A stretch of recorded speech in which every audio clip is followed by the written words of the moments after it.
Pues bienvenidas y bienvenidos a este evento paralelo de la Semana del Clima de América Latina y el Caribe, organizada por Stop Ecocidio junto con la Universidad de Panamá y la ONG panameña Ya es Ya. Estamos en la ciudad de Panamá, donde tiene lugar en estos momentos esta Semana del Clima, organizada por Naciones Unidas. Y debemos decir que estamos en un contexto difícil y complejo. Este evento tendría que haber sido mixto, en formato presencial y virtual, y tendría que haberse celebrado en la Universidad de Panamá. Sin embargo, en este momento hay una huelga general, hay protestas, hay episodios de violencia callejera, hay detenidos, hay heridos, incluso uno de ellos perteneciente a la organización que nos colabora, que es Ya es Ya. Las protestas son por un contrato minero que ha devastado y seguirá devastando la naturaleza panameña a cambio de un precio bajísimo por la extracción pasada, presente y futura de minerales tales como cobre, plata y oro. Existe entonces una sensación de saqueo e incluso de pérdida de soberanía que es patente apenas cuando uno sale a la calle. Es como si hubieran vendido al país un poco a precio de saldo. Esa es la sensación que existe en este momento. Y en este contexto, lo fácil para nosotros era suspender este evento porque realmente no están dadas las condiciones para ello. Pero hemos querido adecuarnos a las nuevas circunstancias y porfiar hasta sacar adelante estas jornadas, a pesar de este contexto y a pesar de las dificultades añadidas que nos supone. Amigas y amigos, este es el mundo en el que nos toca vivir, por lo que desde Stop Ecocidio no podemos sino reforzar nuestro compromiso para que el ecocidio se convierta en un crimen internacional. Estamos en un punto de inflexión en la historia de la humanidad y debemos garantizar un futuro sostenible a las nuevas generaciones y creemos que el establecimiento del crimen internacional de ecocidio es un aporte decisivo en esta tarea conjunta que es de todas y de todos. Mi nombre es Rodrigo Lledó y es un placer estar aquí. A continuación, le cedo la palabra al profesor Arecio Valiente, él es profesor de la Facultad de Derecho y Ciencias Políticas de la Universidad de Panamá, abogado especialista en Derecho Ambiental y Derecho Indígena. Adelante, profesor. Gracias, buen día a todos y a todas desde Panamá. Buen día, hermano Pablo, que tenemos años que no nos vemos personalmente, así que buen día a todos. Eh, eh, Rápidamente, para que el hermano Pablo pueda dirigir a nosotros. Eh, Primeramente, desde la Facultad de Derecho y Ciencias Políticas de la Universidad de Panamá, le damos bienvenido a todos por esta vía. Como ha dicho Rodrigo, por todas las circunstancias que está pasando, estamos usando la vía del Zoom, por la vía de Internet para realizar la actividad, porque hoy en día uno de los compañeros que es parte de los organizadores de esta actividad, ya sabemos, perdió su vista, su ojo, por lo que ha pasado desde el primer día. Así que le damos bienvenida a todos y a todas en nombre de nuestro decano, el doctor Hernando Franco Muñoz. Le damos bienvenida a esta actividad internacional para nosotros, que es un hecho histórico que se está pasando hoy en día, que tenemos que transmitir por vía internet esta actividad. Así que le damos a todos gracias y buen día. Muchísimas gracias, profesor Arecio. Úrsula, ahora vamos a proyectar un brevísimo saludo de la directora de Stop Ecocidio y fundadora de Stop Ecocidio, Yoyo Meta, que ha preparado especialmente para esta actividad. Adelante.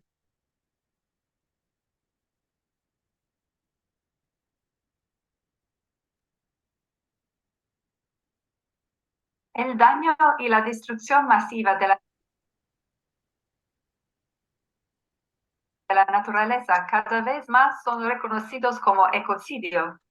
Existe un movimiento global que ha crecido rápidamente y que busca convertir el ecocidio en un crimen de carácter internacional, situándolo al mismo nivel que el genocidio.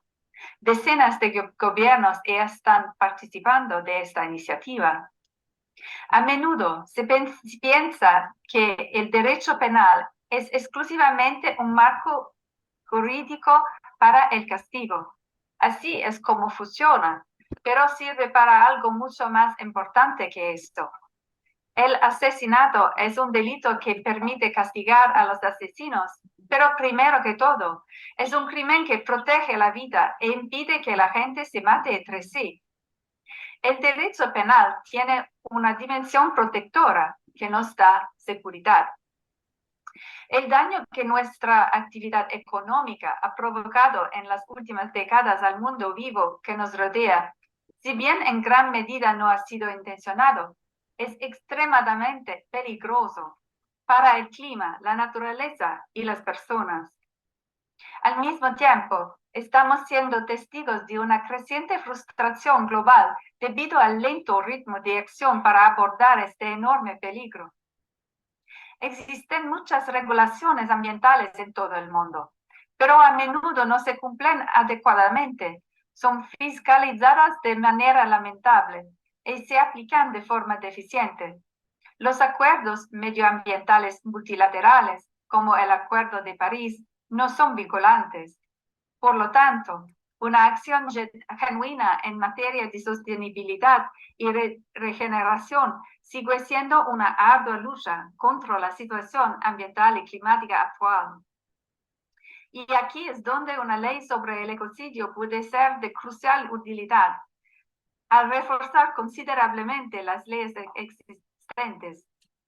Una junta directiva de una empresa abordará sus obligaciones ambientales de manera muy diferente, sabiendo que, si no las cumple y como resultado amenaza con provocar un ecocidio, sus miembros podrían situarse en el territorio del derecho penal.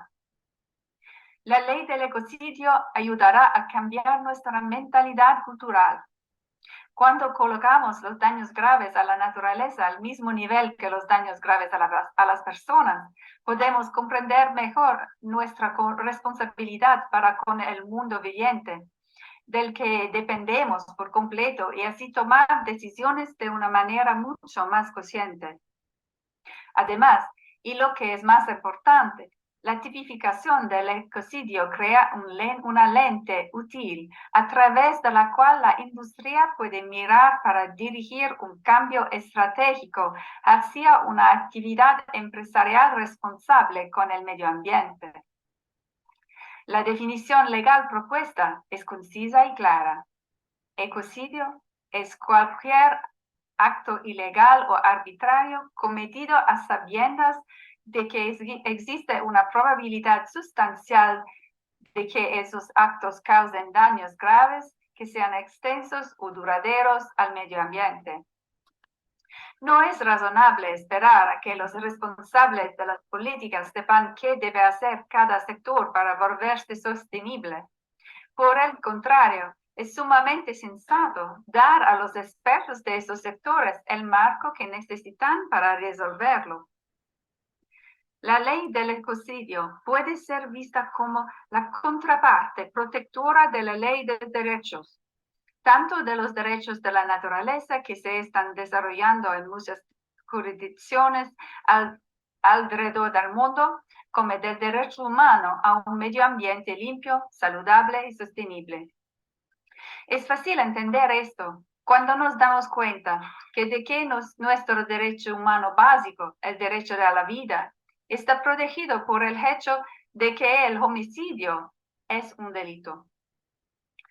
Es importante que vuestro país se sume a este debate, que se está desarrollando simultáneamente en todo el mundo, porque la ley de ecocidio representa un camino concreto para alcanzar la seguridad planetaria y constituye al mismo tiempo una regulación esencial para equilibrar la actividad económica, contribuyendo más allá de los ciclos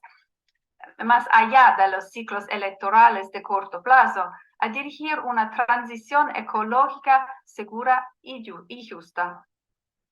Esperamos que se unan a nosotros para impulsar esta indispensable conversación global en sus propias redes y sectores, junto a sus representantes políticos. Muchas gracias.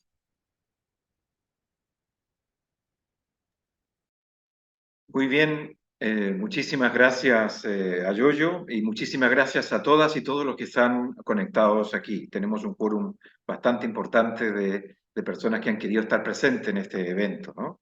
Bueno, estas jornadas constan de 3 eventos. El primero es ahora, el segundo será hoy día mismo a las 5 de la tarde, hora de Panamá, y el tercero será mañana, también a las 5 de la tarde, hora de Panamá. Cedo entonces ahora la palabra al profesor Gavid Díaz, el profesor de la Universidad de Panamá, quien va a moderar este primer panel, esta primera jornada, el día de hoy, que lleva por título El crimen internacional de ecocidio como acción legal climática. Adelante, profesor. Muy buenos días a todos. Sí, mi nombre es Gabriel Díaz, miembro de Centro de Investigaciones Jurídicas. Me hubiera gustado estar con ustedes de manera presencial, pero bueno, dadas las circunstancias y el contexto, nos encontramos aquí sin detener la misión. Y para el día de hoy tendremos el panel sobre el crimen internacional de ecocidio como acción legal climática.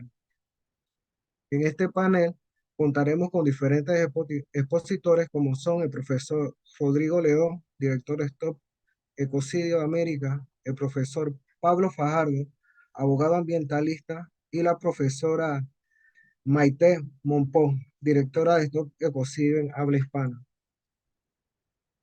Le explico la dinámica de las intervenciones, serán 12 minutos cada uno y luego preguntas y respuestas. Como primer punto, recordemos que este panel abordará la inclusión del ecocidio en el Estatuto de Roma de la Corte Penal Internacional, de forma que el grave daño a los ecosistemas se sitúe a nivel ético y jurídico como uno de los peores crímenes que se pueden cometer a escala mundial, junto a su establecimiento e implementación en la legislación interna de los estados como una contribución concreta a la acción climática en el cumplimiento del Acuerdo de París.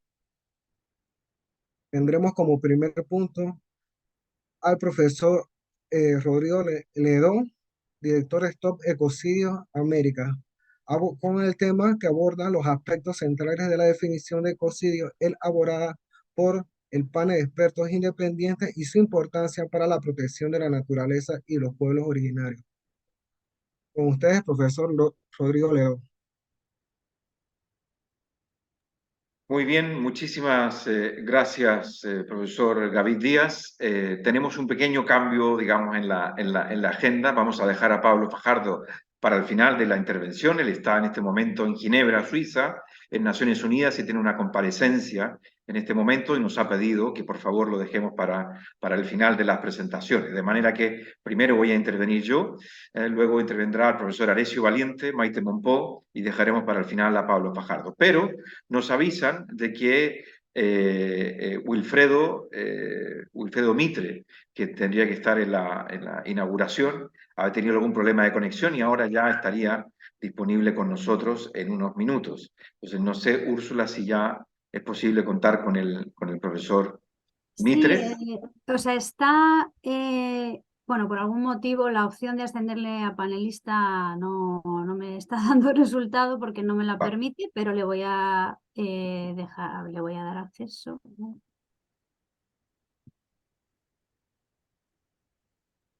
A ver si ahora, sí. Ahí, Willo Soloy, ahí está. Ahora sí, profesor Mitre, Wilfredo. Lo que no sé si podrá conectar la cámara. Ahí está conectado y ahora falta solamente el audio. Perfecto. Saludos, buenos días. Buenos días. Permítame que lo presente como corresponde. Wilfredo Mitre es líder comunitario de la comunidad Soloy, comarca Ngave Bluge, se pronuncia Nave Bugle, pero bueno, perdón por no pronunciarlo bien. Y pues él está vinculado a la realidad de los pueblos originarios de Panamá y actividades que han propuesto en esta Semana del Clima, y nos hablará un poco en esta inauguración, digamos, que hemos prolongado unos momentos. Wilfredo, adelante cuando quieras. Gracias por estar aquí. Gracias, profesora, a los panelistas y coordinadores. Gracias por la invitación. Como dice, conocimiento de causa y causa de hecho. Lo que estamos viviendo a nivel nacional, todo el contexto y la realidad nuestra de las comunidades indígenas. Como has presentado, pertenezco a una comunidad indígena Nove Buglé. Un poco complicado para la pronunciación y de verdad, pues voy a aprovechar todo lo que se pueda en todos los medios, como siempre lo hemos hecho, de expresar nuestra situación, de lo que vivimos y de la realidad que está viviendo el planeta y nuestras comunidades. En un contexto apocalíptico es que las comunidades indígenas y las campesinas son las más vulnerables a los efectos del cambio climático. Y por eso tenemos que alzar nuestra voz. Estamos en defensa de la naturaleza, cueste lo que cueste. Hemos agotado en esta semana, estas noches, día y noche con nuestra familia apoyando, porque de alguna forma como comunidad y como sociedad tenemos que hacerlo. Así que con gusto participar con ustedes en lo que se pueda aportar, pero también en un contexto de aprendizaje. Así que gracias y bienvenidos a todos y aquí estoy para compartir. Muchísimas gracias, Wilfredo. Entonces, seguimos con el programa y entonces parto yo haciendo la primera ponencia y voy a compartir pantalla. No sé si es posible verlo, si se ve bien. ¿Me confirman, por favor? Bueno, aquí está la presentación que tengo para el día de hoy. Yo voy a hablar sobre la definición de ecocidio, ¿no? El concepto de ecocidio. Pues esto surge en un momento de inflexión en la historia de la humanidad. Aquí tienen algunas imágenes de la Segunda Guerra Mundial, de los horrores de la Segunda Guerra Mundial. Aquí está, ¿no es cierto?, conocido Hitler, está su ministro de propaganda Goebbels. Luego tenemos una entrada por tren al campo de concentración de Auschwitz-Birkenau. Luego tenemos también ahí imágenes de campos de concentración, de los crematorios, etc. Estos horrores son los que dieron lugar a una larga evolución y se adoptaron lo que hoy día conocemos como garantías de no repetición, ¿no? La Carta de Naciones Unidas, el Juicio de Nuremberg, la Declaración Universal de Derechos Humanos, todo aquello fue una suerte de nunca más, digamos, este tipo de horrores, y en ese momento comienza una larga evolución hacia la creación de la Corte Penal Internacional, que fue adoptada el 17 de julio de 1998 en Roma. De ahí que el estatuto de la Corte es conocido como el Estatuto de Roma, y entró en vigor, entró a funcionar el 1 de julio del año 2002. Aquí tienen algunas imágenes, otras imágenes de la guerra de Vietnam, que ilustran los horrores de esta otra guerra, ¿no? Ahí está el famoso agente naranja, y asesinatos, hay el gas napalm, etcétera, ¿no? Y todo aquello, horrores, digamos, que también se vivieron en el contexto de Guerra Fría. Y es en este contexto en el cual se acuña por primera vez el concepto de ecocidio. Y la primera persona que habló públicamente de este concepto de ecocidio es Arthur Galston. Él es un biólogo estadounidense, lo hacen en la conferencia del Congreso de Estados Unidos sobre la guerra de Vietnam que está teniendo lugar en el año 70, y el ecocidio viene a ser un neologismo, ¿no? Construido sobre un término griego y sobre un término latino, es greco-latino, es un neologismo, pero su origen es greco-latino, y esto es precisamente ecos, que significa casa o significa hogar, y sidio, que es del latín, que significa matar. Por tanto, literalmente el ecocidio viene a ser algo así como matar nuestro hogar, matar nuestra casa común, digamos, en términos de la encíclica del Papa Francisco, Laudatio Si. Entonces, este señor Arthur Galston es el precursor de un fertilizante que se transformará después, el ejército de Estados Unidos lo transformará después en el famoso agente naranja, ¿no? Que tanta destrucción estaba provocando en la guerra de Vietnam. Y a lo mismo que sucedió con Albert Einstein cuando hace sus estudios sobre la energía atómica y que derivan finalmente en la bomba nuclear, Einstein se transforma de un científico en un pacifista. Bueno, Arthur Galston también se transforma en un biólogo, de un biólogo en un activista medioambiental, porque sus descubrimientos, sus investigaciones no estaban hechas para esta destrucción, ¿no? Entonces él reacciona y es digno de destacar. Luego hay una evolución que pasaremos muy rápido, ahí en la conferencia de Estocolmo, en la primera conferencia de Naciones Unidas sobre el medio humano, ¿no? En esa época hablábamos del medio humano, no se hablaba de medio ambiente, sino de el medio humano. Pues allí se vuelve a hablar de ecocidio también en el contexto de la guerra de Vietnam. Está en el discurso de este señor que está aquí, que es Olof Palme, el carismático primer ministro de Suecia, brutalmente asesinado también. Bueno, pues aquí al año siguiente es Richard Falk, que él propone una convención de Naciones Unidas sobre ecocidio para tiempos de guerra, sobre todo, pero también con hipótesis de tiempo de paz. En el año 77 se incorporan los protocolos adicionales a los convenios de Ginebra, se incorporan aquí los daños ambientales. No se habla de ecocidio, pero sí que se hablan de daños ambientales que son duraderos, extensos, pero siempre está todo ligado, digamos, al contexto, a lo que se estaba viviendo o se había vivido en la guerra de Vietnam. Hay una serie de debates y la palabra ecocidio vuelve a aparecer en el informe de este señor que está aquí, que es Benjamin Whittaker. Él hace un informe sobre genocidio, sobre la forma de ampliar el genocidio, sobre el estado del arte, digamos, sobre el genocidio en el siglo XX, y propone ampliar el concepto de genocidio a el etnocidio y también al ecocidio. Vuelve a hablar de ecocidio. Este señor es relator de Naciones Unidas, Dudu Thiam, el relator de la Comisión de Derecho Internacional, donde se elabora un proyecto de código de crímenes contra la paz y seguridad de la humanidad, y ahí se incorpora, no con el término ecocidio, pero con el término de daños ambientales, ¿no? De daños al medio ambiente, se incorpora un tipo penal para esto. Bueno, hay una evolución, voy a pasar un poco más rápido, sin embargo hay oposición de algunos estados, ¿no? Del Reino Unido, Estados Unidos, Países Bajos, se oponen a estos desarrollos del proyecto de Código de Crímenes contra la Paz y Seguridad de la Humanidad. ¿Qué tienen en común estos países? Porque son petroleros, ¿no? Y finalmente, por desgracia, no se adopta en el borrador final, a pesar de que 19 estados son los que protestan, ¿no? Y lamentan de que no se incluyan los daños al medio ambiente como un crimen internacional. Y así entonces el concepto de ecocidio, el concepto de daños al medio ambiente cae en el olvido, no se incluye en el Estatuto de la Corte Penal Internacional, solamente la hipótesis de crímenes de guerra que ya estaba de alguna manera establecida en estos protocolos adicionales que me he referido, y solo queda una hipótesis muy reducida, muy restringida, y el concepto de ecocidio cae en el olvido. Y es rescatado por esta mujer que está aquí, que es Polly Higgins. Aquí ella elabora una definición sobre ecocidio y es la gran promotora del ecocidio en los años, en el siglo actual, digamos, a comienzos del siglo en el que estamos. Y entonces ella crea, junto a Jojo Mehta, que es la que ya la hemos escuchado, que es la cofundadora de Stop Ecocidio, crean esta campaña, ¿no? De que el ecocidio se transforme en un crimen internacional. Aquí tienen algunas imágenes de la Asamblea de Estados Parte de la Corte Penal Internacional, en la cual se plantea en el año 2019 por primera vez el término ecocidio y por primera vez que el ecocidio sea un crimen de competencia de la Corte Penal Internacional. El estado que lo hace por primera vez es Vanuatu.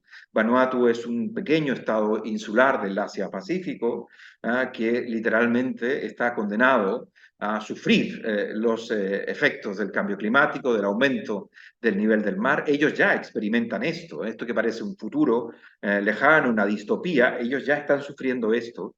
Le llaman invasiones marinas. Hay una época del año en el cual el mar literalmente se mete dentro de la isla e inunda las zonas más bajas, afectando los cultivos. Ellos ya se están planteando subir ciertos pueblos y ciudades hacia partes más altas de las islas, porque están sufriendo estas invasiones marinas cada vez más extensas y más frecuentes. El otro país que se suma rápidamente a esta propuesta es Maldivas. Sin embargo, existían varias definiciones que estaban en el ambiente sobre ecocidio, y entonces Stop Ecocidio decide convocar a un panel internacional de expertos, un panel de expertos independientes, que son las personas que están aquí, ¿no? Uno de ellos es latinoamericano, hay dos latinoamericanos, uno de ellos Pablo Fajardo, quien nos acompañará y estará al final, que ya saben ustedes es un conocido abogado ambientalista ecuatoriano, que ha sido el abogado del caso Chevron Texaco. El otro es quien les habla, Rodrigo Lledó, que es chileno, radicado en España, director en ese momento de la Fundación Baltasar Garzón, hoy director de Stop Ecocidio para América Latina, y que tuve la fortuna, digamos, de ser convocado en este selecto panel independiente de expertos para la elaboración de este concepto de ecocidio. Allí ustedes tienen el enlace donde están brevemente descritos en el panel quiénes son y qué es lo que hicimos, nuestro trabajo, la definición misma y también los comentarios respecto de este panel. Algunas palabras muy breves sobre el panel de expertos. Este panel pues cuenta con equilibrio de género, ¿cómo no? Si es una definición que pretende regir en todo el planeta, tenía que tener, por supuesto, equilibrio de género, tiene además inclusión racial y étnica, representación de los 5 continentes, de los sistemas jurídicos, del common law, el civil law, y estos expertos pues son expertos en sus respectivas disciplinas, algunos en derecho ambiental, otros en derechos humanos, derecho penal internacional. Hay ex jueces de Naciones Unidas, ex fiscales de la Corte Penal Internacional, funcionarios de Naciones Unidas, litigantes a nivel nacional e internacional, etc. Bueno, pues este panel contó con asistencia de otros expertos externos como colaboradores, ¿no? Como digo, colaboradores externos, y también se hizo una gran consulta global a toda la humanidad para recibir propuestas de cómo debería ser el ecocidio a nivel internacional. Y se reciben propuestas desde la juventud, desde comunidades indígenas, desde la fe, etcétera, desde la política, la economía, etcétera, etcétera. Bueno, voy a pasar un poco más rápido en esto para poder centrarme en la definición de ecocidio, ¿no? La propuesta que se elabora este panel de expertos es una propuesta que básicamente consiste en tres cosas. Primero, modificar el preámbulo para incorporar un enfoque biocéntrico o ecocéntrico. Luego, modificar el artículo 5º del Estatuto de la Corte Penal Internacional, que es el que enlista cuáles son los crímenes de competencia de la Corte. Y finalmente, a añadir un artículo 8 ter que incorpora la definición de ecocidio. Y esta definición pues se estructura en 2 párrafos. El primer párrafo consta de la definición de ecocidio, en el segundo se definen los términos de esas definiciones, ¿sí?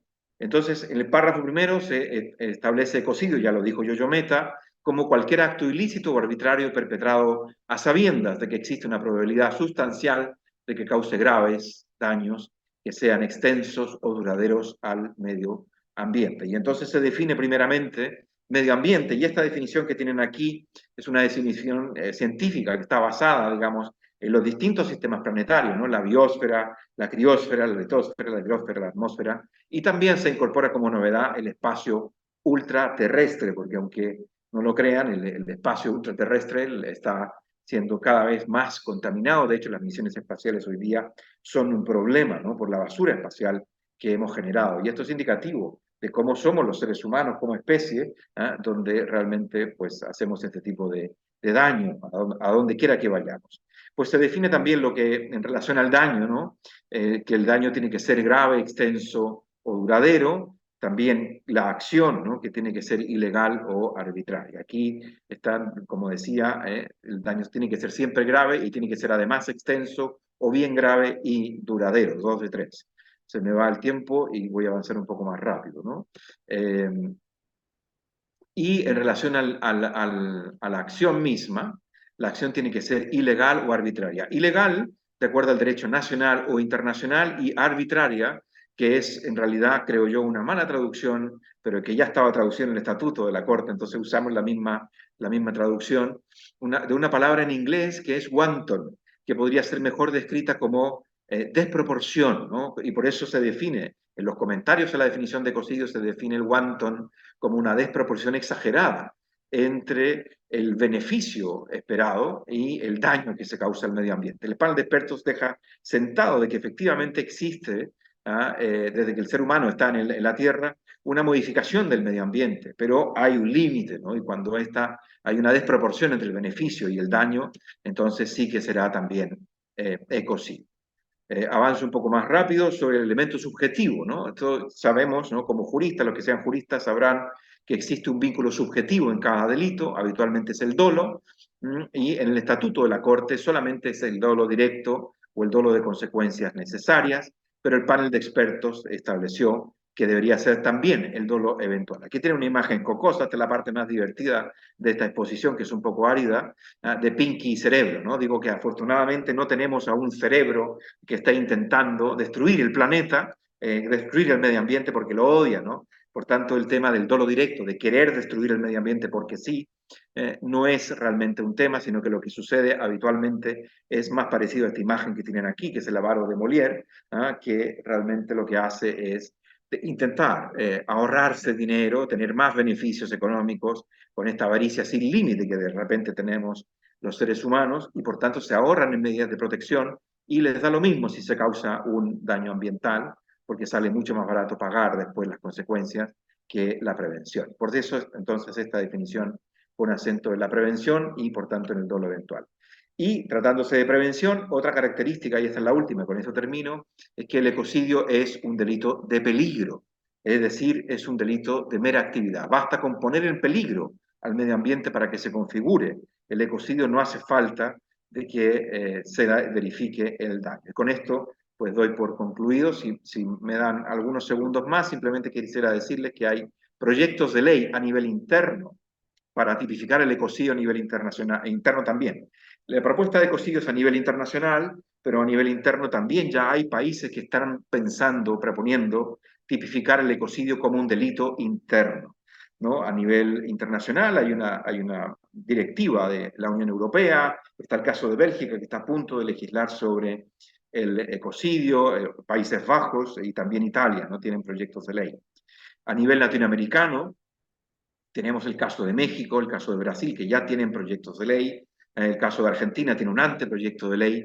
Y el caso de Chile ha aprobado recientemente una ley sobre delitos económicos y ambientales, en el cual se incorporan muchísimos elementos de la definición de ecocidio, que no es exactamente la definición, pero sí que se incorporan varios elementos de esta definición para proteger mejor el medio ambiente. Pues nada más, con esto lo dejamos aquí. Muchas gracias por vuestra atención y perdonen por la extensión. Allí está mi correo electrónico por si alguien quiere estar después en contacto conmigo. Muchísimas gracias. Devuelvo la palabra a Gavid.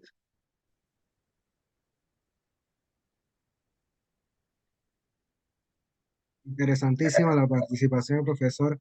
Bueno, ahora vamos con un periodo de preguntas y respuestas. Pequeño espacio para ver si alguien tiene alguna pregunta.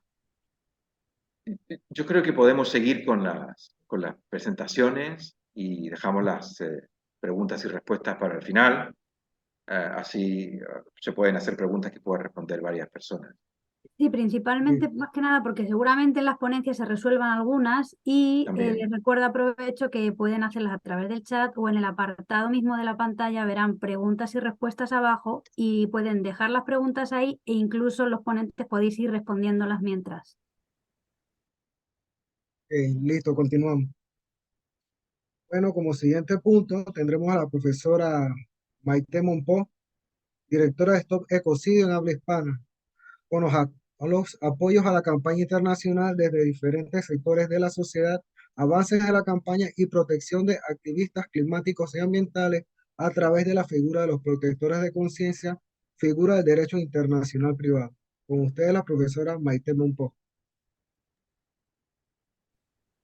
Hola, buenos días a todos. Lo primero, dar las gracias inmensas por todo el esfuerzo que habéis hecho desde allí, desde Panamá, con la situación que se está viviendo, tan tensa y tan significativa también de los tiempos que estamos viviendo a nivel planetario, ¿no?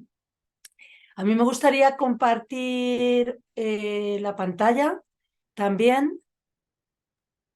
Sí, puedes directamente.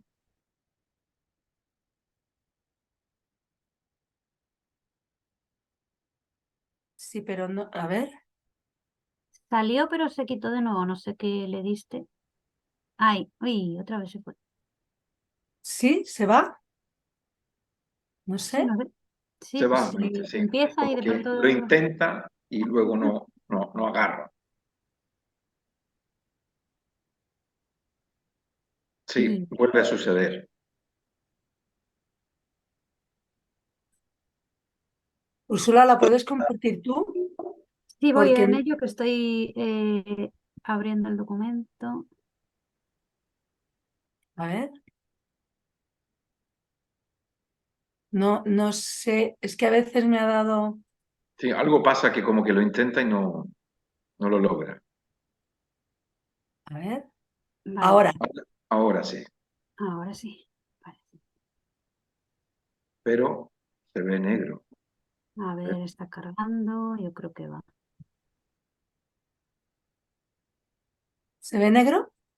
De momento sí, puede pasar alguna a lo mejor, a ver, para ver si reacciona. Es que no me llega, no sé por qué. Yo creo que lo intentamos con Úrsula mejor, Maite. Vale, Sí. Vale. Pues voy allá. Me vas diciendo pasar si quieres y leer. sí. Ahí sí. Perfecto. A ver. Bueno, eso es. Yo voy a pasar también de largo por algunas diapositivas que refuerzan todo lo que ha venido hablando Rodrigo, ¿no? Tenemos un problema muy grande en el planeta Tierra que tiene su raíz en una cosa muy concreta, ¿no? Y es que en la actualidad está permitido legalmente destruir la vida en la Tierra. ¿Y por qué está permitido legalmente? Porque todo lo que no está prohibido por ley está permitido. ¿Pasas? Y en consecuencia, como en las últimas décadas se ha venido produciendo un grave daño a los ecosistemas terrestres, estamos viviendo una gran crisis existencial con una triple crisis ambiental en la que nos enfrentamos a una crisis climática, pero también de pérdida de biodiversidad y también de contaminación masiva de tierra, aire y agua, ¿no? Y toda esta destrucción tiene un nombre, ecocidio. La palabra ecocidio significa, viene del griego oikos, un momentito, eso. Viene de la primera parte, eco viene de oikos, una palabra griega que significa casa, cidio viene del latín cidere, que significa matar. Estamos matando nuestra propia casa porque estamos atacando las bases de la vida planetaria. Y Rodrigo, puedes pasar a la siguiente, ya ha explicado un poco de dónde viene la palabra ecocidio y cómo ha sido el desarrollo a nivel de jurisdicción internacional respecto a esta palabra. Yo quiero volver a mencionar a esta mujer, a esta gran mujer, Polly Higgins, que se convirtió en la abogada de la tierra y que dedicó los últimos años de su vida a ver cómo se podría crear este deber legal de proteger a la tierra. Puedes pasar a la siguiente, porque lo que está claro es que todos no... ¡Ay! No pasa la de la tierra, eso. Porque lo que está claro es que todos nosotros pertenecemos a este gran ecosistema llamado la Tierra, es nuestra casa común y la compartimos con miles de millones de seres vivos y es nuestra responsabilidad el cuidar de nuestra casa común, de nuestro planeta, no solo por los seres humanos, sino también por el resto de los seres vivos que tienen derecho a existir, ¿no? El derecho a existir de todos los ecosistemas y de todos los seres vivos. Entonces, pasa Úrsula, tenemos una tarea inmensa porque debemos de transformar todo este daño que estamos causando a la Tierra, debemos transformarlo en una relación armónica con la naturaleza y además de declarar derechos de la madre tierra, derechos a ecosistemas, ¿no? Que ecosistemas tengan personalidad jurídica, etcétera, pues también debemos de crear esta ley penal que proteja a todos los ecosistemas terrestres, ¿no? Y por eso hablamos de la ley penal de ecocidio, el crimen internacional de ecocidio. Rodrigo Lledó ha explicado en qué consiste esta propuesta, esta definición legal de ecocidio que creó el panel de expertos, juristas expertos internacional, convocado por la Fundación Stop Ecocidio en 2021. Y yo quiero volver a dejarla ahí un poquito para que dé tiempo a volver a leerla y resaltar que desde que tenemos esta definición, pues ha habido un cambio enorme en la campaña, porque esta definición, aunque fue pensada para la Corte Penal Internacional, está siendo utilizada por legisladores de todo el mundo que quieren crear leyes del delito de ecocidio dentro de sus ámbitos internos, ¿no? de sus países.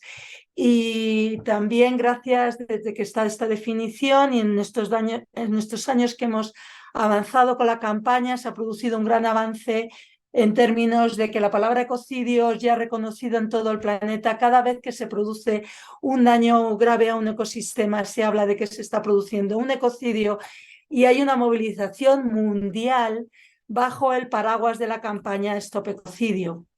Entonces, está claro que el crimen internacional de ecocidio lo tienen que crear nuestros gobiernos, los estados que están dentro de la Corte Penal Internacional.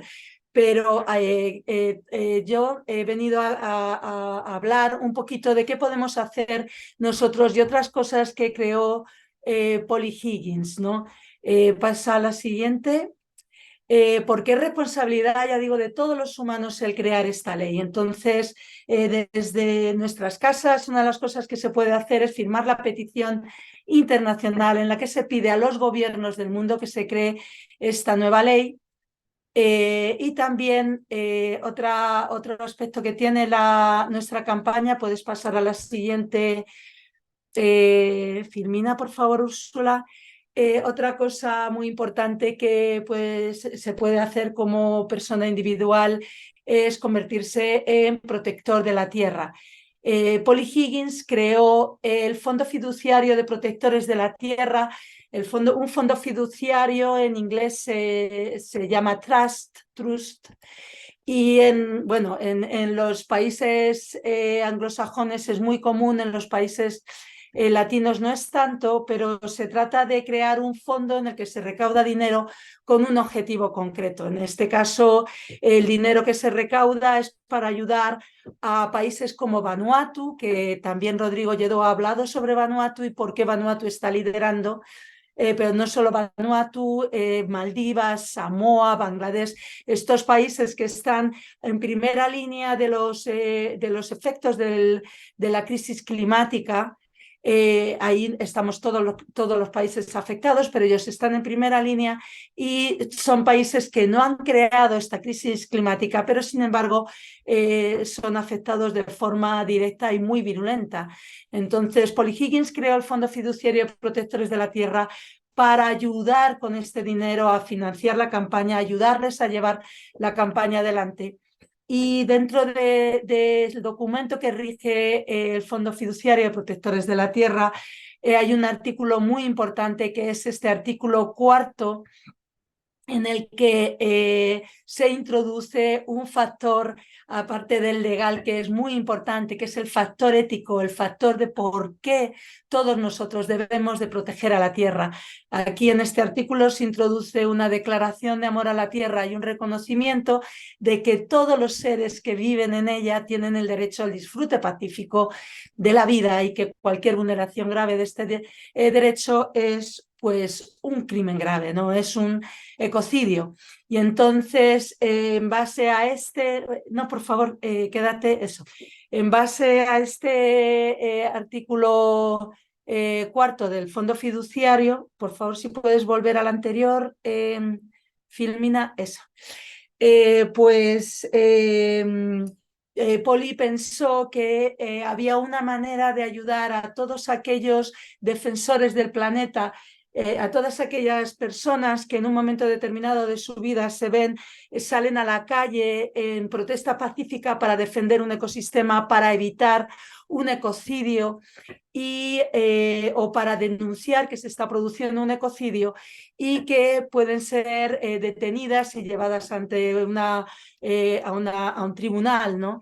Y en este caso, estas personas se pueden declarar protectoras de la tierra y hacer un alegato ante el juez reconociéndose como protectoras de conciencia, que no han hecho esta protesta pacífica por ser delincuentes comunes, sino por un bien mayor que además beneficia a todos los seres vivos del planeta, ¿no? Entonces, esta figura de protector de conciencia es una figura que también nosotros defendemos y que hemos puesto a disposición de los activistas medioambientales de todo el mundo. Y creo que es muy importante, ¿no?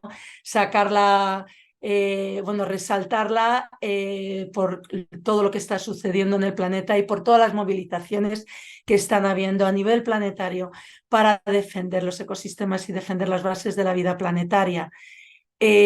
Otras formas que hemos desarrollado a nivel de campaña para poder unirnos en esta petición a los gobiernos de la creación del crimen internacional de ecocidio es la creación de manifiestos. Aquí pongo el manifiesto que se creó en España, hay otros países que también lo han creado, hay un manifiesto internacional y aquí pedimos a las organizaciones que se sumen a nuestros manifiestos. En América Latina hay un manifiesto en Chile y se está creando manifiestos en México, en Colombia, en Argentina, ¿no?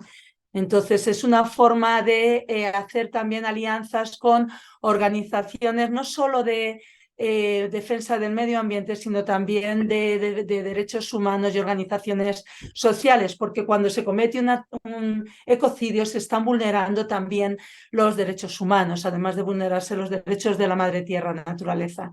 ¿Puedes pasar, por favor, a la siguiente filmina?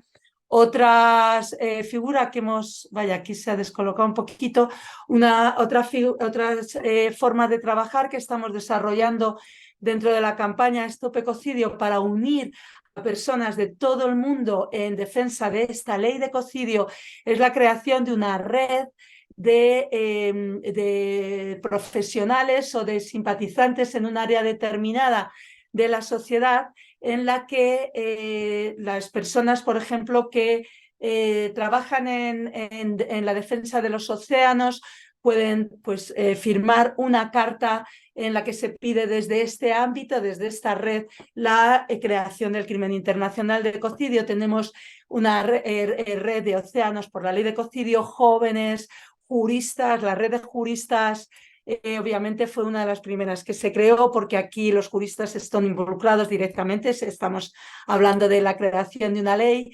También hay una red de parlamentarios de todo el mundo que se suman a esta petición. Tenemos, esto es muy importante, la red de empresas y finanzas, y digo que es muy importante porque no es cierto que todas las empresas del mundo sean responsables de esta destrucción.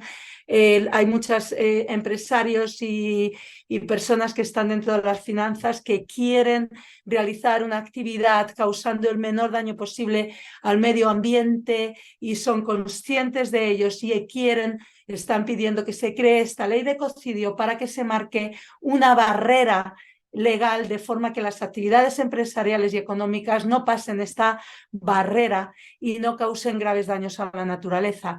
Tenemos más redes, está la red de música, dentro de música tenemos a coros por la ley del ecocidio, la red de artistas por la ley del ecocidio, agricultores y ganaderos, y la última red que se ha creado también FES por la ley del ecocidio, la última red que se ha creado es la de científicos, ¿no? Y científicas por la ley del ecocidio. Entonces yo animo a todas las personas que están escuchando, si creen que puedan formar parte de esta red, de una de estas redes para pedir la creación del crimen internacional de ecocidio, pues les animo a unirse y también a ponerse en contacto con nosotros para poder hacer alianzas.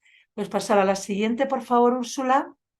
Porque está claro, tenemos que tener muy claro que la mayor parte de los grandes cambios sociales que han tenido lugar a nivel planetario han partido de una idea de una persona, de un pequeño grupo reducido de personas, y tenemos que valorar, poner en valor la fuerza que tenemos como individuos y como individuos que nos podemos unir a más individuos y ser más y más y más hasta lograr un gran cambio en la sociedad. Y en este caso estamos hablando de un cambio en la sociedad mundial, ¿no? Un cambio de paradigma en la forma en que los seres humanos nos relacionamos con el planeta Tierra. Por favor. Y pues acabo mi presentación con esta preciosa frase de Winona LaDuke, que es una nativa americana, que dice que seamos los antepasados, que nuestros descendientes agradezcan, porque estamos viviendo en unos momentos muy críticos para la humanidad y para la vida tal y como la conocemos en este planeta, y es el momento de actuar y de unirnos todos juntos para conseguir esta ley, al tiempo que ayudamos a cambiar la conciencia de los seres humanos y cambiamos nuestra relación con el planeta Tierra. Pues muchas gracias a todos y con esto termino mi intervención. Muchas gracias, profesora Maite. Bueno, como recordamos, el periodo de preguntas y respuestas será al final. Continuando con nuestro primer panel, tenemos al profesor Arecio Valiente, nuestro director del Centro de Investigación Jurídica, profesor de la Facultad de Derecho y Ciencias Políticas de la Universidad de Panamá, abogado especialista en Derecho Indígena y Ambiental, que nos hablará un poco del contrato minero. Gracias, buen día a todos y a todas. Yo no sé, Pablo, ¿está bien todavía en el tiempo? ¿Está muy bien? Ah, bueno, está bien. Gracias, Pablo. Primeramente, nuevamente agradecer a los organizadores y también a Ecocidio, también a esta actividad muy importante para nosotros por circunstancias de la historia, de los espíritus, del cosmos. Yo creo que se coincidió, como dicen las estrellas, se han unido, ¿ya? Hoy en día en Panamá lo que está pasando. Por eso para mí era necesario explicar, sobre todo nuevamente recordar cuál es los antecedentes de este tema actual que está pasando en Panamá. Así que voy a presentar cuál es el mandato de la Corte Constitucional sobre el tema del caso del contrato minero, porque hay algo, ya no solamente el nuevo contrato. Así que voy a permitir presentar nuestra exposición.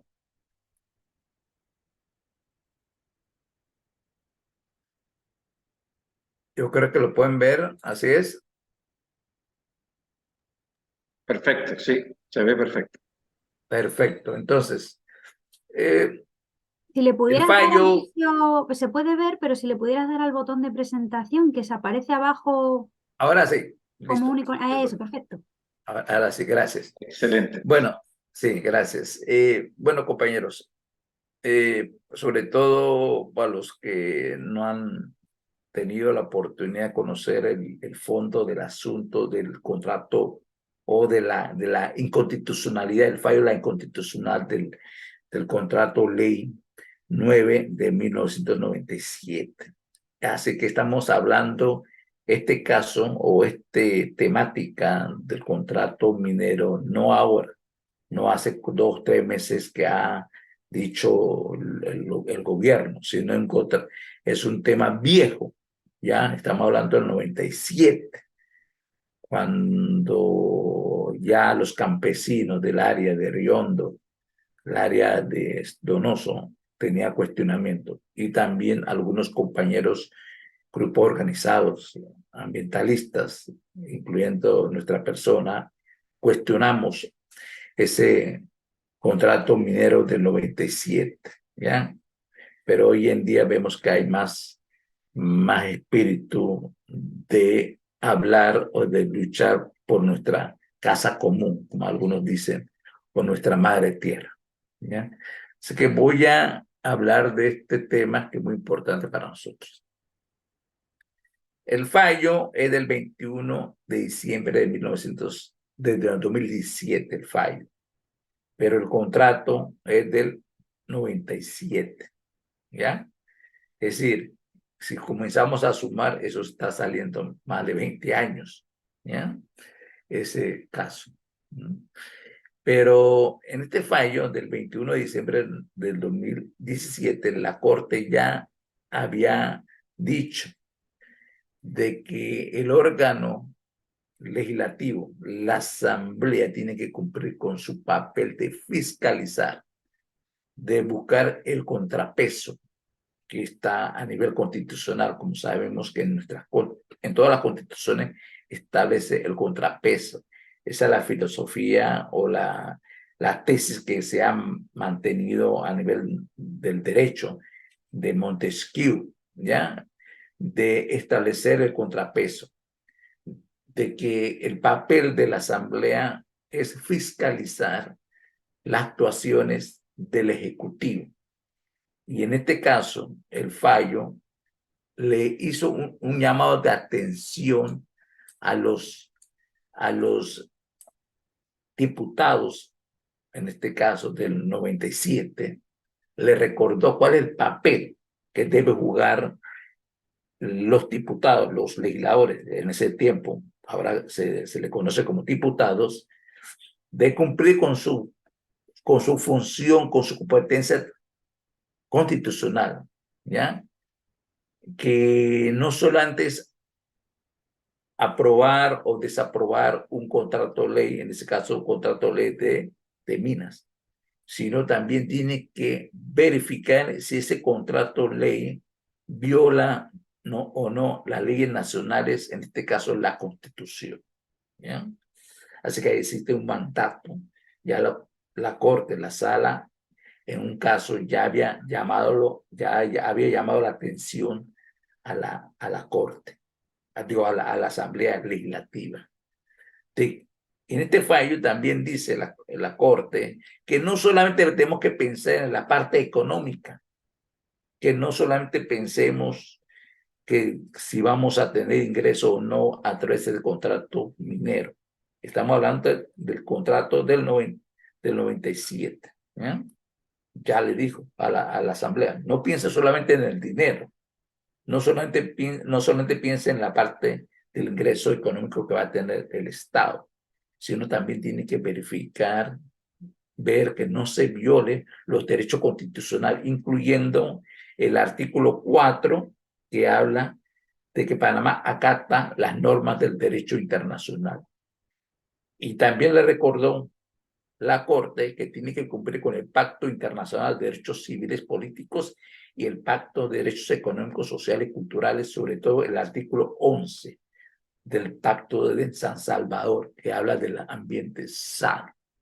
Así que no solamente estamos refiriendo la violación de la Constitución, sino de los pactos internacionales que Panamá ha ratificado en materia ambiental, en materia de derechos humanos. Inclusive, la Corte le dijo también que no se debe olvidar el segundo párrafo del artículo 17 de la Constitución, que habla que los derechos establecidos en la Constitución son derechos mínimos, ¿ya?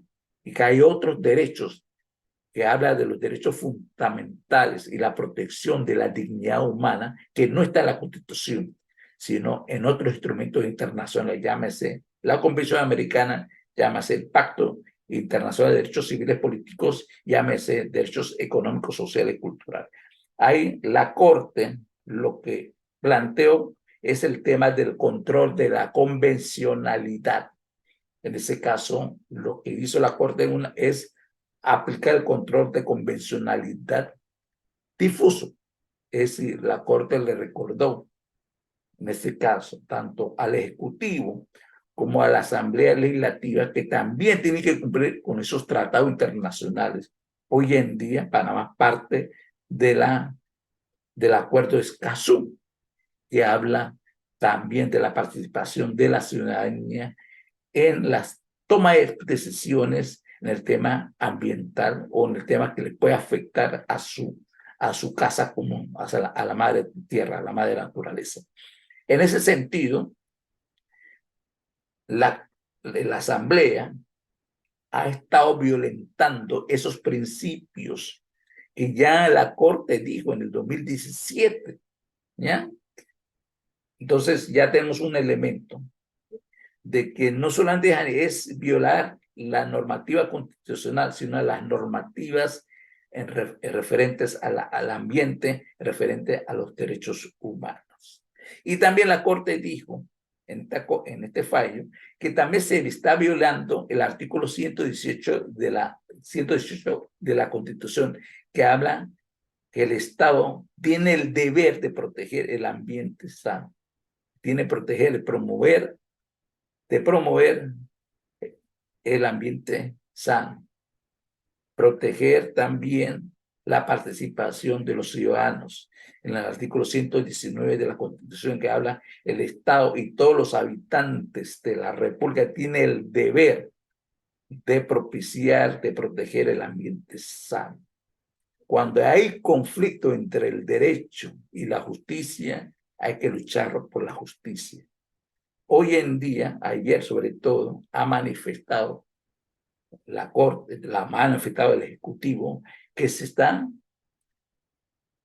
cumpliendo lo que dice la Constitución sobre el tema de la seguridad jurídica.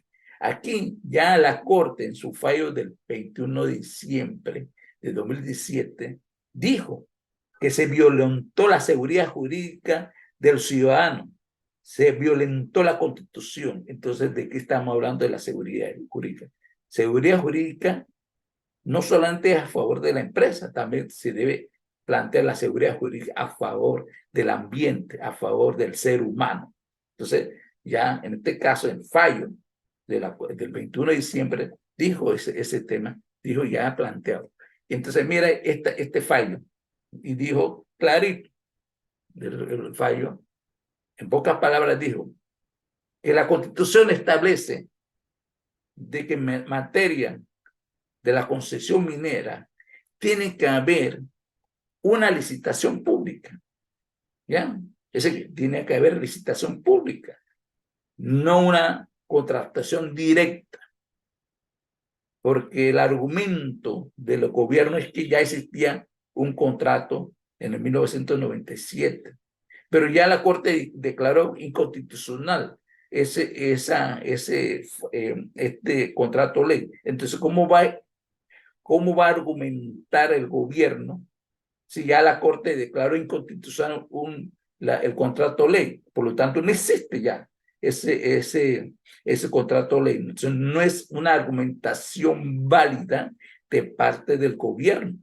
Ya la Corte declaró que es inconstitucional, entonces, por lo tanto, no existe ya un contrato ley del 97. Entonces, en este caso, el fallo del 17 de 2017 dijo clarito de que tiene que haber una licitación pública de acuerdo a la legislación, de acuerdo a la ley de contratación pública.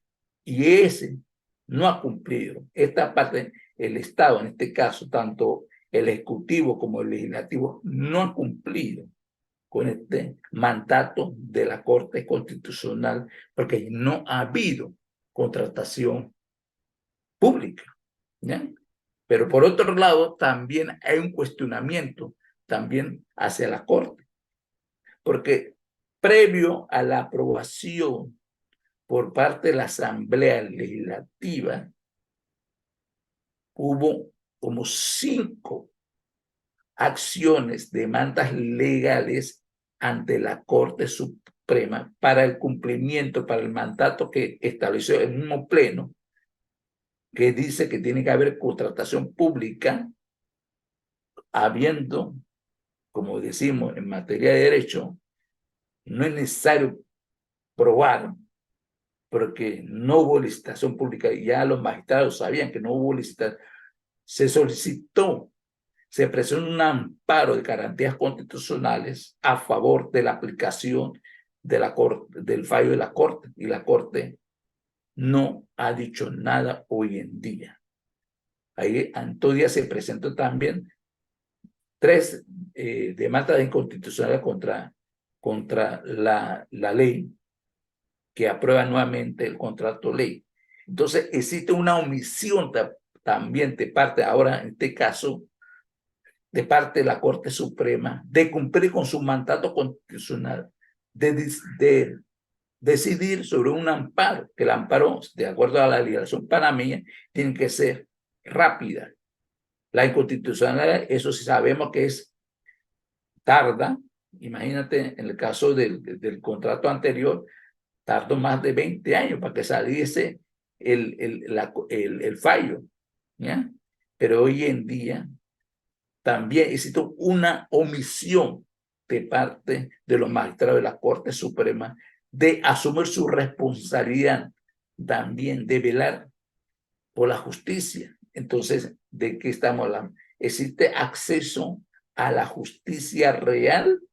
Entonces, nuestra tesis es que no existe, que se está violentando las garantías constitucionales de los ciudadanos panameños que establece el artículo 117, 118, 119 de la Constitución, que habla que todos los ciudadanos o todos los habitantes de la República. El artículo 119 de la Constitución panameña dice que todos los habitantes de la República.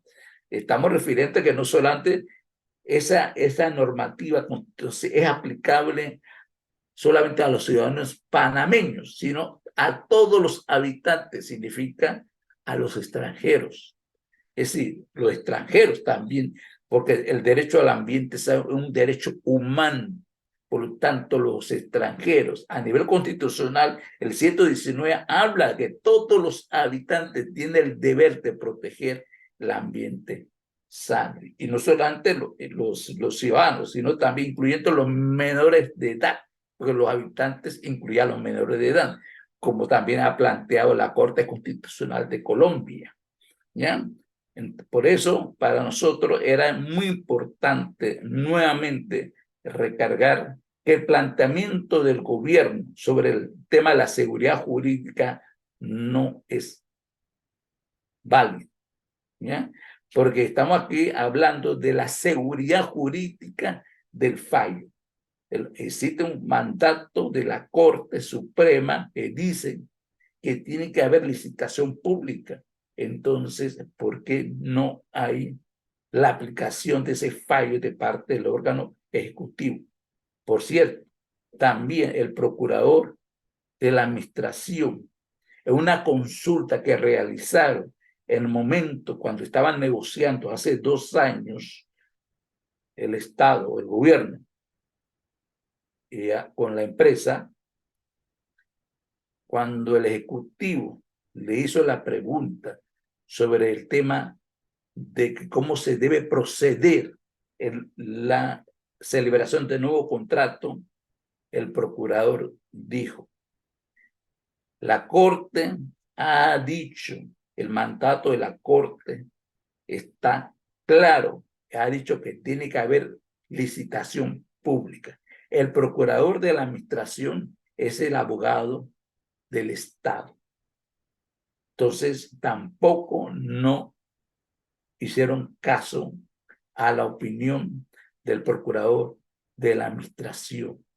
¿Ya? Si ya hay decisión de la Corte, ya hay una opinión de parte del procurador de la administración para que haya una licitación pública, el Estado, el gobierno, desatendió el fallo, incluyendo también los diputados. En este caso, en nuestra opinión, existe una omisión de parte o una violación directa al mandato de la Constitución de parte del Ejecutivo y de parte de la Asamblea Legislativa. Por tanto, se está violentando la Constitución y la Corte debe pronunciar rápidamente sobre ese caso porque están ignorando la decisión de la Corte de parte del Ejecutivo y de parte de la Asamblea Legislativa. Por eso para nosotros es muy importante que tanto a nivel nacional, a nivel internacional, sepa de que existe un fallo que dice que tiene que ir a licitación pública y no se debe violentar las normas constitucionales en materia del ambiente sano, en materia de la participación ciudadana. Gracias.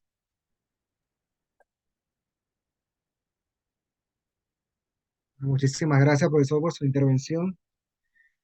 Siguiendo con el plan, seguimos con el profesor Pablo Fajardo, abogado ambientalista, que nos hablará sobre las acciones legales emprendidas por los pueblos originarios en Ecuador para evitar el grave daño en los territorios y el ecosistema.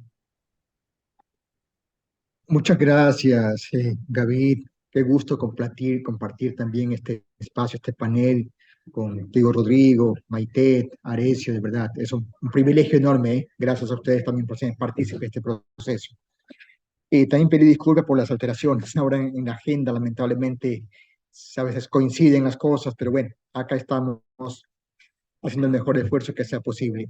Miren, yo escuchaba la intervención de Maite y también del profesor Arecio, y efectivamente que hay distintos casos que ver. Uno es todo lo que es ese ecocidio como tal, y toda esa lucha para que se reconozca el ecocidio como un delito contra la humanidad directamente, que es un reto que tenemos y creo que hay que impulsarlo para lograr ese objetivo.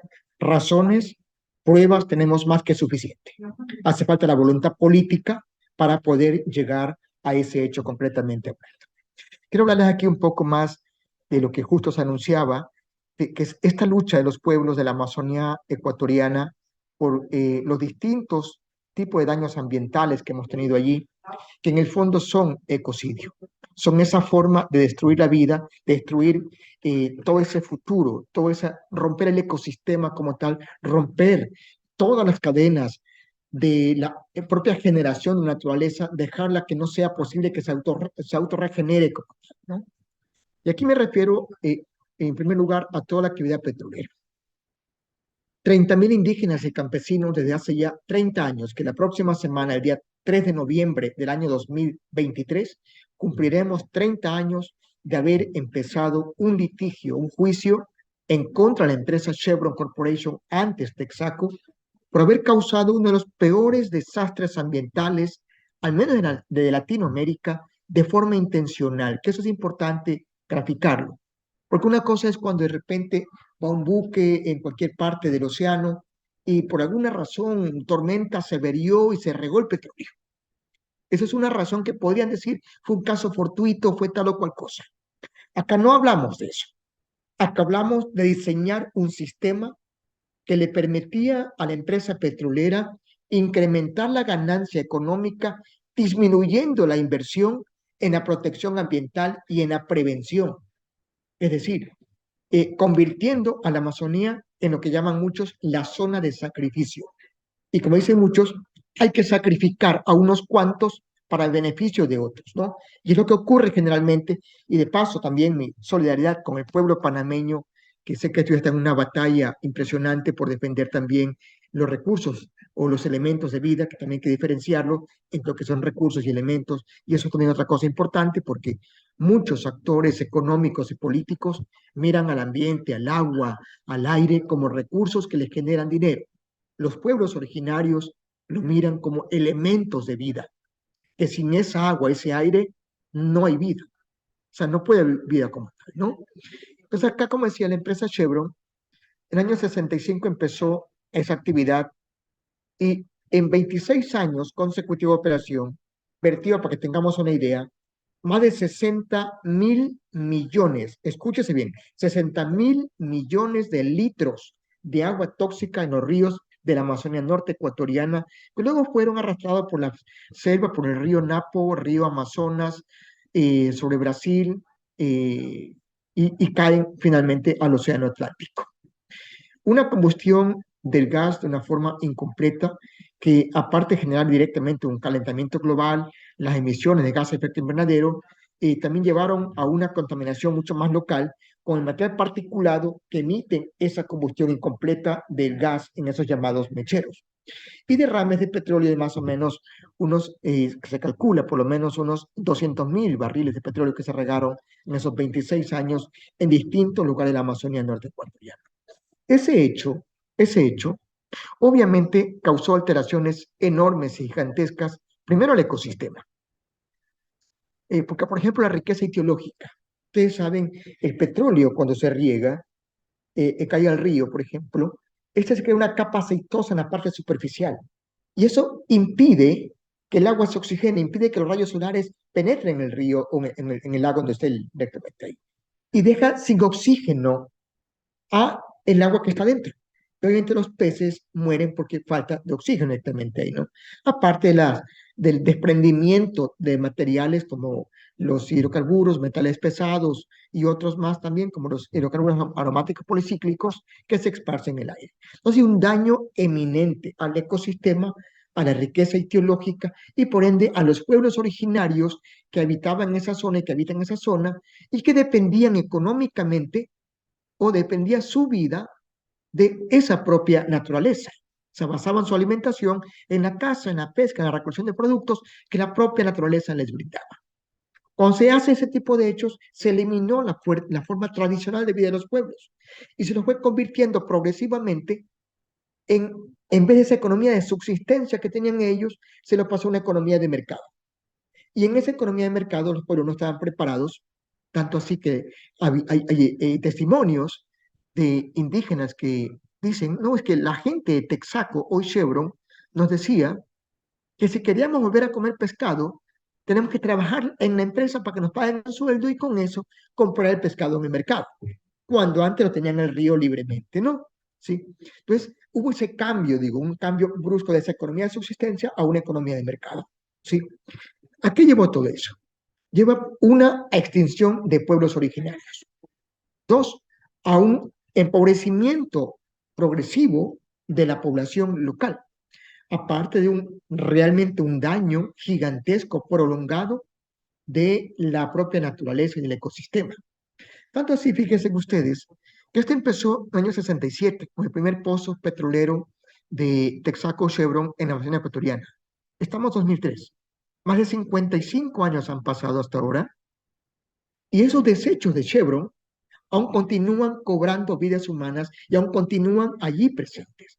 Porque ahí hay que entender una cosa importante, que el petróleo como tal o los desechos de la minería metálica no son biodegradables. O sea, no son productos que pasa el tiempo y con la naturaleza ya se degradan y se vuelven inocuos. No, acá no ocurre eso. Esos productos, cuando están en suelo saturado, pueden pasar ahí décadas, siglos incluso, y continúan afectando el propio ecosistema y continúan afectando los elementos bióticos principalmente o de vida que tienen esa conexión con esos elementos contaminados.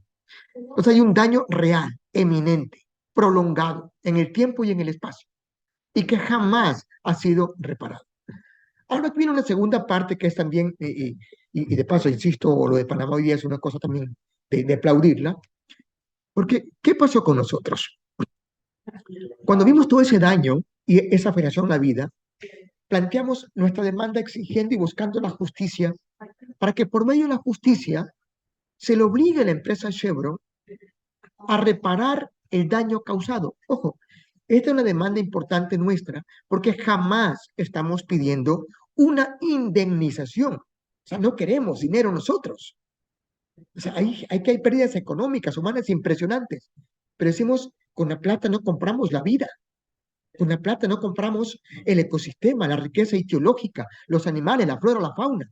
Queremos generar condiciones para que la naturaleza se autorregenere nuevamente, en lo que sea posible por lo menos, entendiendo que hay muchas especies de la flora y fauna que jamás podrán recuperarse. Igualmente los pueblos que se extinguieron jamás podremos recuperarlos tampoco con ningún dinero del mundo. Entonces, pero pese a eso, pedimos recursos para reparar, para descontaminar, para limpiar el suelo y el agua subterránea, para crear condiciones propicias para que la naturaleza se pueda autorregenerar. Tenemos 4 sentencias condenatorias en Ecuador, 15 jueces han fallado en contra de Chevron, pero Chevron, lejos de cumplir con la sentencia judicial, lo que hace es actuar como un real prófugo de la justicia y vale más con arbitrajes internacionales, demanda al Estado ecuatoriano y hoy es el Estado quien tiene que pagarle a Chevron. O sea, fíjense ustedes, perdonen una grosería, la brutalidad de estos hechos. Chevron viene, saca el petróleo, se lleva el petróleo, deja los desechos hidrocarburíferos como agua de formación, petróleos, gases, suelos contaminados. Pueblos indígenas fallecen, cientos de pacientes con cáncer, miles han muerto, de los cuales más del 72% son mujeres. La mujer, por su caso, es la principal víctima de estos crímenes ambientales, ¿sí? Pero resulta que todo ese crimen comete Chevron, con un arbitraje ahora pretenden impedir que podamos ejecutar nuestra sentencia y dicen que es el Estado que tiene que pagarle a Chevron por el daño moral que le hemos causado en estos 30 años de litigio. porque hemos afectado su imagen. Y uno se pregunta, ¿y qué pasa con la vida de los pueblos? ¿Y qué pasa con la gente que ha muerto acá? ¿Qué pasa con las culturas indígenas que han desaparecido? ¿Qué pasa con el ecosistema, la naturaleza que ha sido devastada y destruida acá? ¿Quién repara eso? Entonces, es la realidad que tenemos directamente acá. Y es por eso, digo, y por eso que aquí hay un abuso corporativo, y esto es a nivel global, porque infortunadamente no existen normas, leyes pertinentes que permitan juzgar a las empresas transnacionales en ninguna corte internacional. Si uno va, por ejemplo, al sistema doméstico, aquí nosotros ganamos un juicio en Ecuador, 4 sentencias favorables. Chevron está fuera, no podemos ejecutar la sentencia en Ecuador. Tenemos que ir a buscar los activos de Chevron fuera de Ecuador, ¿sí? Pero ¿qué implica eso? Luego hay una estructura jurídica impresionante que protege a las corporaciones. Y claro, tenemos que hacer todo el trámite de homologación de sentencia para validarla y luego poder ejecutar. Y ahí viene toda la estructura jurídica que tienen, que es que no, que esta que operó en Ecuador es Chevron Texaco y por lo tanto la que otra diferente, que Chevron Corporation es distinta. Entonces, una estructura que impide que podamos llegar a los activos de Chevron para forzarle a pagar lo que nos debe. Pero ellos sí, sin embargo, tienen vía directa para demandar al Estado y forzar al Estado que le pague por el daño moral que le hemos causado nosotros, por ejemplo. Son esos los vacíos jurídicos que existen en el mundo, son esas las cosas que tenemos en el planeta, y es por eso que las transnacionales principalmente cometen grandes hechos de ecocidio en el planeta y no hay forma hasta ahora que podamos juzgarlo. Es por eso que se requiere primero una tipificación del ecocidio como un delito contra la humanidad y luego los mecanismos necesarios para poderla juzgar en el país y en cualquier parte del planeta que sea posible y pertinente. Me quedo allí, disculpen la rapidez con lo que hablé, por favor. Sí, muchísimas gracias, profesor. Bueno, finalizamos con una ronda de preguntas y respuestas que tengan aquí presentes. Sí, teníamos una que hicieron al principio, que supongo que podrán responder principalmente Rodrigo o Pablo, que preguntaba a qué se refiere el término probabilidad sustancial, porque al parecer no está recogido exactamente dentro del comentario, el documento del comentario a la definición. Sí, he visto la pregunta sobre la probabilidad sustancial. Esto tiene que ver con dos aspectos, esto es un poco técnico, pero tiene que ver con dos aspectos de la definición, que es el dolo eventual y con ser también un delito de peligro. Es decir, cuando se comete una acción con dolo directo, que es lo primero, ¿no? Yo quiero, por ejemplo, en el homicidio, yo quiero causar una muerte y por tanto aprieto el gatillo, disparo a la cabeza y por tanto se produce la muerte, ¿no? Por eso el dolo en su origen es el conocer y el querer de la realización típica, ¿no? Conocer y querer el delito. Luego está el dolo de segundo grado o dolo de consecuencias necesarias. En ese caso, entonces, yo no es que necesariamente quiera, pero yo sí sé que si sigo adelante con mi actuación, necesariamente se va a producir el resultado. El ejemplo del libro es siempre la bomba en el avión, ¿no? Yo quiero matar a una persona dentro del avión, pero yo sé que si le pongo una bomba al avión cuando está en pleno vuelo, van a morir todos los pasajeros, ¿no? Entonces, no es que yo quiera la muerte de esos pasajeros, pero se va a producir necesariamente la muerte de los demás, buscando esta única muerte. O sea, no lo quiero, pero sí sé que se va a producir, que necesariamente se va a producir. En este caso, en el dolo eventual es distinto, porque en el dolo eventual yo no sé que necesariamente se va a producir el resultado dañino, pero yo cuento con que es probable de que esto suceda. Y aún así, aunque yo sé que es probable que suceda, yo acepto ese resultado probable y continúo adelante con mi acción que pone en peligro y que finalmente el peligro se verifica, ¿no? Entonces, el dolo eventual exige esta probabilidad y lo que ha hecho el panel de expertos es reforzar esta probabilidad al decir que tiene que ser una probabilidad sustancial. Es decir, no basta con que yo me represente de que esto tal vez en algún momento podría ocurrir, sino que es altamente probable que ocurra, ¿no? Es una probabilidad sustancial, ¿sí? Ahora, ¿cómo se demostrará esto en la práctica? Probablemente requerirá de peritajes, ¿no? requerida de peritajes importantes que puedan acreditar de que existía una probabilidad sustancial. Ahora, una vez que se verifica el resultado, pues la probabilidad ya se ha verificado. Por tanto, en la práctica también, cuando ya se haya producido el daño, será muy sencillo, digamos, acreditar de que existía esta probabilidad sustancial. Y a la inversa, si el daño ya se ha producido, el imputado tendrá muy difícil poder decir, mire, yo hice todo lo posible para evitar el resultado, pero no se produjo, o sea, no pude evitarlo y se produjo por una casualidad, por una cosa fortuita, ¿no?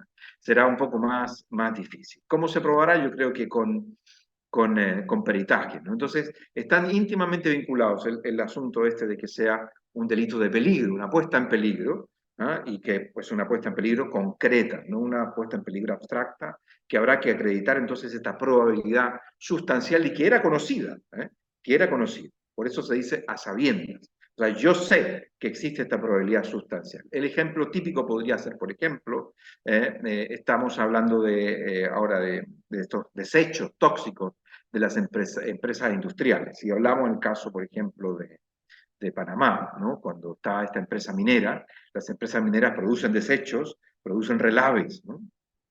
Y estos muchas veces se acumulan en piscinas tóxicas. Y yo sé que a lo mejor, si quiero ahorrar un dinerillo, en vez de que la barrera de contención de esa piscina tóxica tenga, me lo invento, 10 metros, yo le pongo 7. Y con eso me ahorré un montón de dinero, pero eso hace que exista una probabilidad sustancial de que eso se rompa. Esto ya ha ocurrido en Brasil, en la Amazonía, ¿no? Y entonces se producen estos vertidos, sabiendo que era evitable, ¿no? Y que yo me ahorro unas medidas de prevención, y entonces se produce el resultado. Ahí existe una probabilidad sustancial de que es conocida. Bueno, no sé si esto es un poquito técnico, pero ya que está la pregunta, pues interesaba también hacer la aclaración.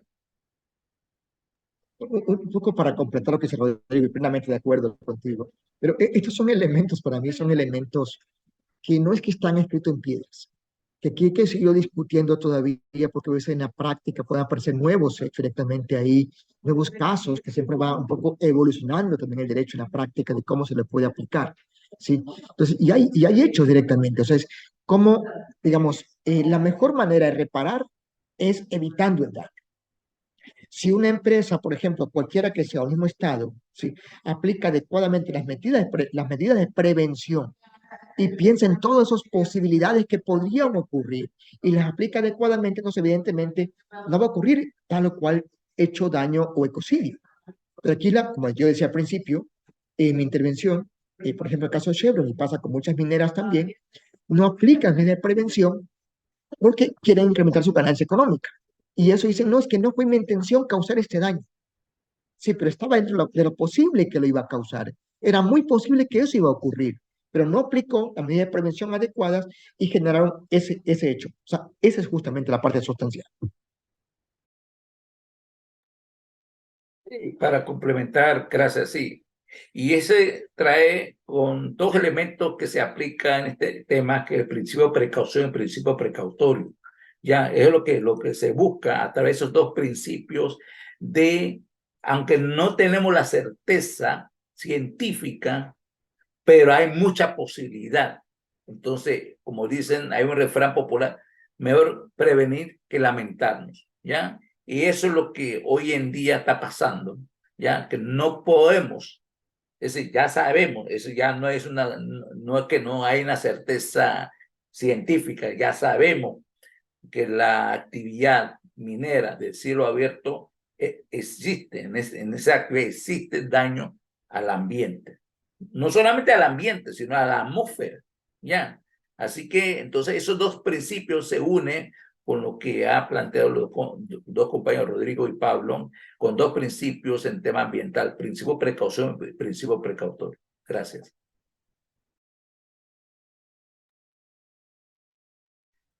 Bueno, muchísimas gracias a todos los expositores el día de hoy.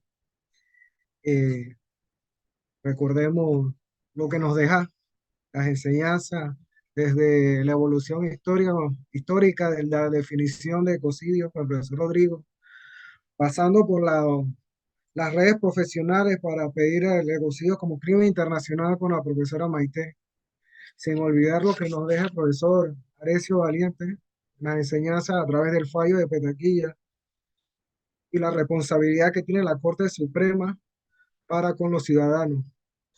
Sin olvidar, obviamente, lo importante que es la Amazonía ecuatoriana con la exposición de nuestro profesor Pablo, que nos enseñó lo que fue la zona de sacrificio y las luchas entre el pueblo ecuatoriano y la Texaco. Recordamos que el día de hoy, a partir de las 5 de la tarde, continuaremos con nuestro panel número 2, que es el ecocidio y las leyes de protección de la naturaleza. Espero que sea todo muy provechoso para todos ustedes y nos vemos entonces esta tarde. Muchas gracias a todos. Gracias nuevamente. Linda tarde.